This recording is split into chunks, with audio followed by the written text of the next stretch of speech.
Tu peux arrêter ce qui vient des hommes. Ce qui vient de Dieu, tu ne l'arrêteras pas. Si tu ne veux pas le déluge qui vient de la part de Dieu, évite d'avoir des problèmes avec Dieu. Parce que dès que tu as des problèmes avec Dieu, personne n'arrêtera Dieu. Ni tes prières, ni tes pleurs. Dieu est le seul qui peut s'arrêter lui-même. Et le déluge va arriver. Dieu dit à Noé. Mais Noé, écoute-moi. Tu as trouvé grâce. Le déluge va arriver. Mais je vais te donner la clé. Parce que tu as trouvé grâce, Noé, tu vas te construire une arche. Alléluia. Alors maintenant, je vais commencer à partager avec vous rapidement. Je peux partager plusieurs vérités. Je vais partager peut-être 2, 3 ou 4 maximum ce matin au sujet du déluge et de l'arche. Alléluia. Le déluge arrive. Les gens sont dans la désolation, les gens sont dans les pleurs. Pourquoi? Parce que personne ne peut arrêter le déluge. Ça vient tellement de haut que tu ne peux pas mettre les escaliers pour aller arrêter le ciel là-bas pour dire ne tombez pas. Le ciel est ouvert et c'est Dieu qui a ouvert le ciel. Alléluia. Écoutez-moi mes frères, mes sœurs, il est parfois important que certains déluges arrivent dans nos vies. Parce que sans ces déluges-là, nous marcherons loin de Dieu. Dieu te connaît, Dieu me connaît. Bien aimé, tu vas me dire, mais tiens, est-ce que ça peut venir? Ouais, ça peut venir de Dieu. Dieu regarde un homme du nom de Paul que tu connais.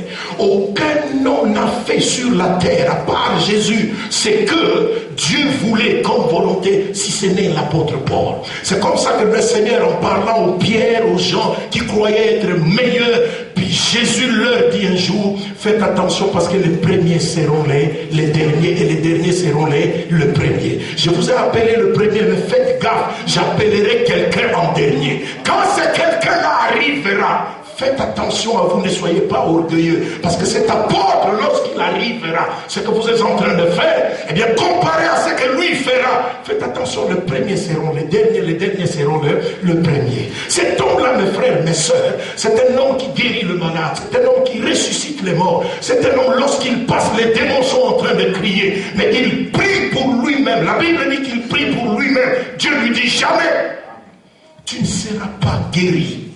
Eh bien, ça doit rester sur toi. Moi, Dieu, j'ai décidé. Ah bon? Oui. Mais Seigneur, mais c'est contradictoire. Les gens qui me voient, Dieu dit, ça ne dépend pas des gens qui te voient, ça dépend de moi qui te vois. Moi, j'étais déjà accepté. Moi, j'étais déjà à côté. Les gens peuvent te donner 0 sur 10 aussi longtemps que moi, Dieu, j'ai dit que tu passes. Amen. Oublie les autres. Il dit, j'ai prié 3 fois. Et Dieu m'a dit, non, tu resteras comme ça. Alléluia. Oh, il y a des déluges qui viennent de Dieu. Dis à quelqu'un, ça peut venir de Dieu. Dis-lui encore une fois, ça peut venir de Dieu. Dieu lui dit, non, tu resteras comme ça, Paul. Et je vais te dire, pourquoi tu resteras comme ça? Parce que je te connais mieux que toi-même, Paul. Si je fais partie cette maladie ou cette écharpe, eh bien Paul, ce que tu ne vois pas, c'est que le diable est juste derrière toi, cherchant comment est-ce qu'il va faire de toi un homme orgueilleux. Et moi, Dieu, j'ai vu ça à ta place. Toi, tu ne peux pas le voir. L'écharpe que tu vas avoir, Paul, c'est pour ton bien. Tu resteras avec cette écharpe. Alléluia. Tu resteras avec, parce que c'est pour ton bien. Je t'aime tellement que l'écharpe doit continuer avec toi, afin que tu ne puisses pas t'enorgueillir. Je préfère t'avoir avec l'écharpe et en train de faire tout ce que tu peux faire à cause de ma grâce, au lieu de te voir sans écharpe mais orgueilleux. Dieu est amour. Alléluia. Ça veut dire, mon frère, ma soeur, qu'il y a des situations qui arriveront dans notre vie. Si ces situations n'arrivent jamais, moi et toi, nous sommes des menteurs. Vous savez, tu ne me connais pas, je ne te connais pas. Si ces situations-là n'étaient pas arrivées, tu n'allais pas être ici ce matin. Si ces situations-là n'étaient pas arrivées, tu n'allais pas chercher la face de l'Éternel. Si ces déluges-là n'étaient pas arrivés de la part de Dieu, la Bible, tu ne l'aurais pas connue. Mais c'est parce que ces déluges-là sont arrivés un jour.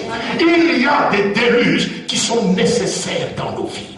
Mais ce qui est extraordinaire, c'est que quand le déluge arrive, il dit à Paul, ma grâce te suffit.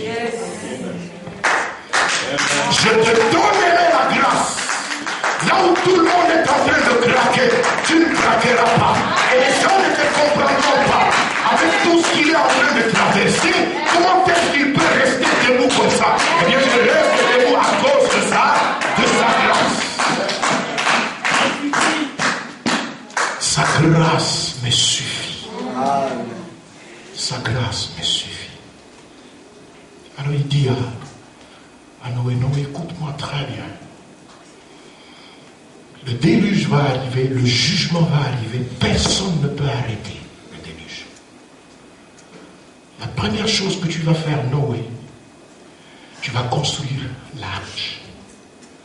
Mais tu ne peux pas construire l'arche, suivez-moi très bien. C'est là que la première révélation commence. Tu ne peux pas construire l'arche si tu ne coupes pas un arbre. Alléluia. Est-ce que nous sommes ensemble? Amen. Tu ne peux pas construire l'arche si tu ne coupes pas un arbre. Sans arbre, il n'y a pas d'arche. Sans arche, c'est le déluge. Et le déluge, c'est la mort. Alléluia. Je reprends. Sans arbre coupé, il n'y a pas d'arche. Sans arche, c'est le déluge. Et si c'est le déluge, c'est la mort. Ça veut dire quoi? Ça veut dire que sans arbre coupé, il y a le déluge et il y a la mort. Alléluia. Quelqu'un va me dire, mais pasteur, je ne comprends rien. Mais je voudrais aller avec toi, bien-aimé, dans le Seigneur, tout doucement. Nous sommes dans l'Ancien Testament. Mais excusez-moi, nous allons traverser un peu, aller dans le Nouveau Testament. Dans le Nouveau Testament, mon frère, ma soeur, avant même que nous n'entrions dans le Nouveau Testament, quand tu lis dans ta Bible du temps de prophète, la Bible commence par parler, par la bouche d'Ésaïe. Quand tu lis les prophètes, tu tomberas sur un passage qui dit « Maudit soit celui qui est pendu au bois. » My God. Avant qu'il n'y ait l'arche qui va te sauver, il faut qu'il y ait un arbre qu'on va couper. Oh mon frère, ma soeur, quand Jésus arrive, s'il n'y a pas d'arbre, Jésus ne monte